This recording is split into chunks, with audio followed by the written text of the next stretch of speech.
What's happening, YouTube? JR from JR's Cars here, and today we're working on the Pontiac Torrent again. What I'm going to do in this video here is I need to replace the passenger side front ABS sensor. The sensor itself broke off, and if you look at the top of the screen here, you'll be able to see the video of when I was troubleshooting that issue. So I purchased the ABS sensor, and it's been sitting here for a while, so now it's time to get this thing done.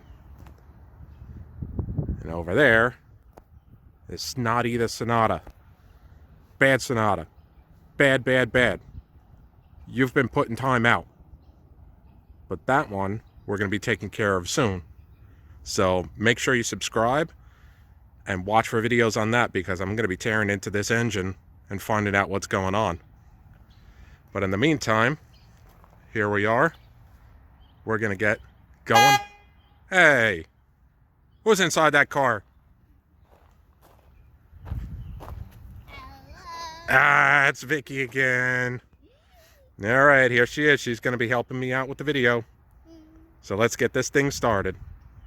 All right, everybody. So first and foremost, I have to say this. It should be common knowledge, but you have to make sure that you're doing this safely. Whenever you jack a car up, make sure you have your jack, you have a jack stand, you have the emergency brake on, and you have the rear tires chalked up.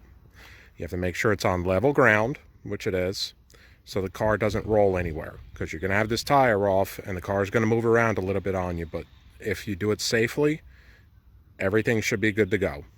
Okay? So being that I have everything set here, first thing we're going to do, obviously we already took the wheel off. We're going to get underneath here, and on the back side of the caliper, the bracket that's right here, there's two bolts. There's one here and one at the bottom you're probably not going to see there. Okay, those are, I believe, 18mm bolts. You're going to take those two off. This whole caliper assembly will come off. And then on these specifically, there's a Phillips head screw that you have to remove, and then the rotor will come off. So I'm going to take those off, and then I'll come right back to the video and I'll show you what we have to do. Sorry about that, I had a little misinformation on that. On the Torrent, the bolt itself, or the screw that's in there, it's a T30 Torx screw.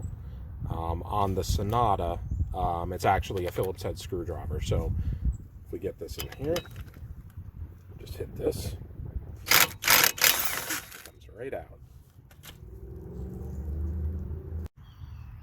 So one thing that you do get used to living in the Northeast or living in any of the rust states is you need a good penetrating lubricant. This one I end up using for everything. I always get a big bottle like this because I go through it all the time. So far I've seen that this works, you know, for the price point, it works really, really well. I've done a lot of different things on a lot of different cars, and I've never had a problem with getting a bolt off if I let this penetrate, you know, long enough in there. All right, so we're going to hit this also and let this soak in a little bit, and then we'll get this going. Okay, so here's what it looks like with the rotor out of the way. And this is what we're after right here. This is the broken ABS sensor. Now, if you remember from the other video earlier, there was a rock that came in here and it broke the sensor off. The cable passes through the backing plate here and attaches to this plate here on the underside. You won't really be able to see that here. I don't know if I can get you in there to take a look at that.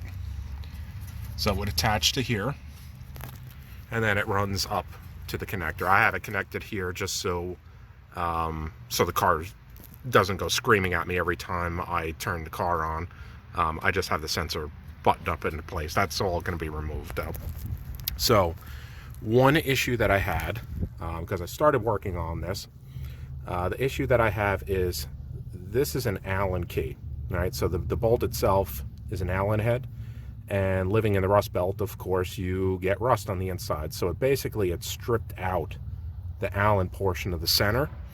I hate these fasteners. I really do. They're like one of the worst fasteners, especially if you live in any state that gets any kind of rust, because you'll probably never get these things out with the actual head. You're going to end up stripping the center out, and you're going to end up doing what I'll show you what I did here. So basically, I have these locking pliers, needle nose locking pliers, which actually have been really, really good.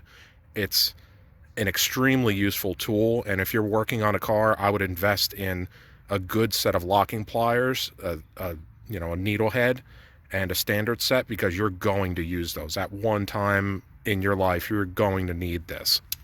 So basically, I'm not gonna probably be able to show you here because it's a little hard one-handed, but what I was able to do was get in here, lock the pliers on the head, and give it a twist, and the bolt did come loose, which I was actually very lucky, because I would have thought that this would have been stuck in here, because this is iron. This is the wheel bearing here. This is iron, and I would have thought that this would have been completely stuck inside.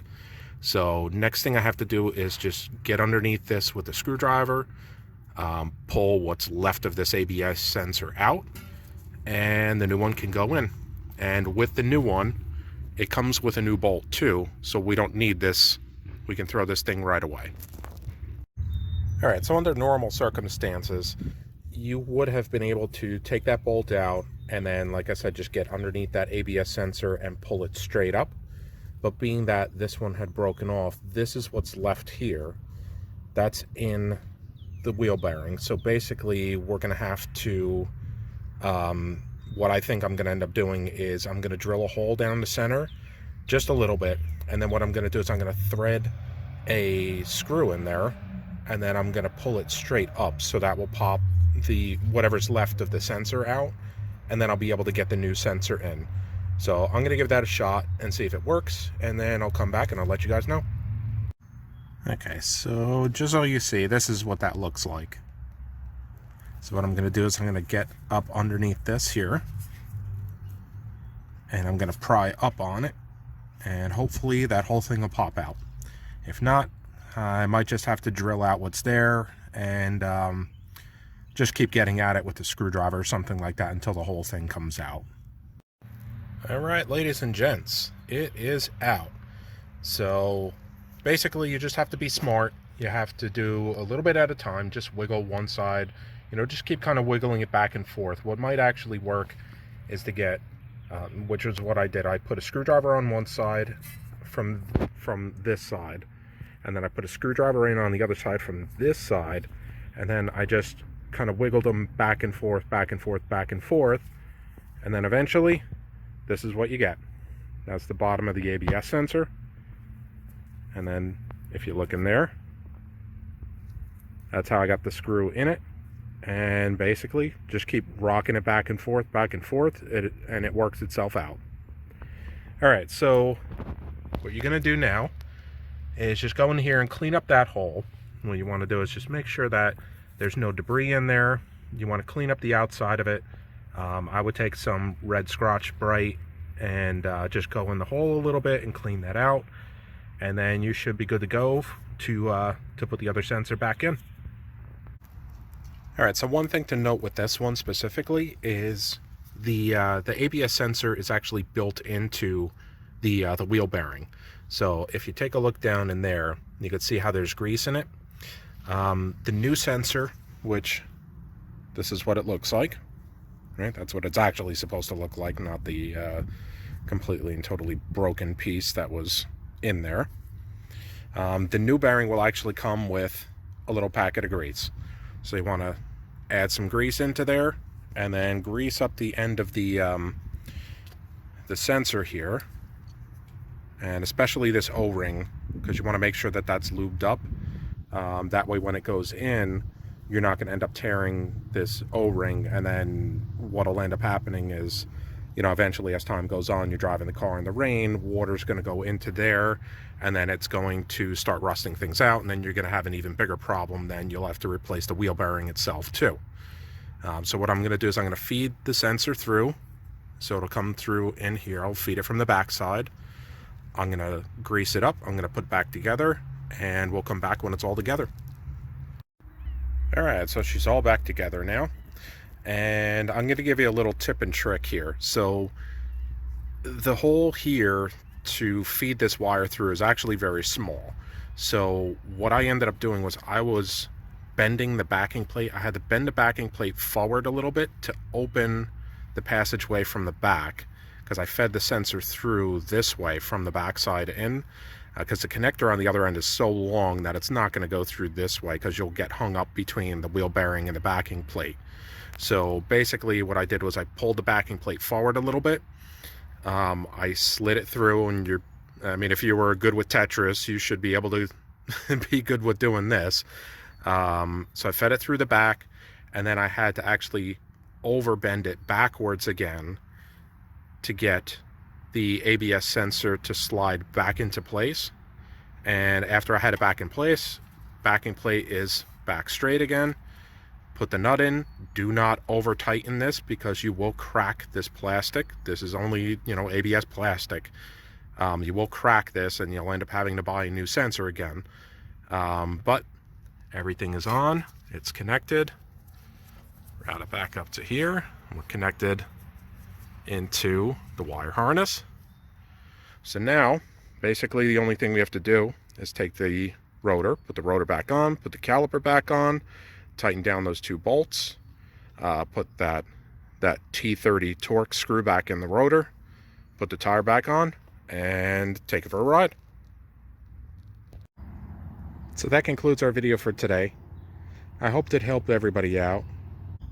So do me a favor, give me a like, consider subscribing to the channel to get more content like this, and share it with your friends. The more we spread it around, the more content I can make for you guys. I hope you're all doing well, and I'll catch you in the next video.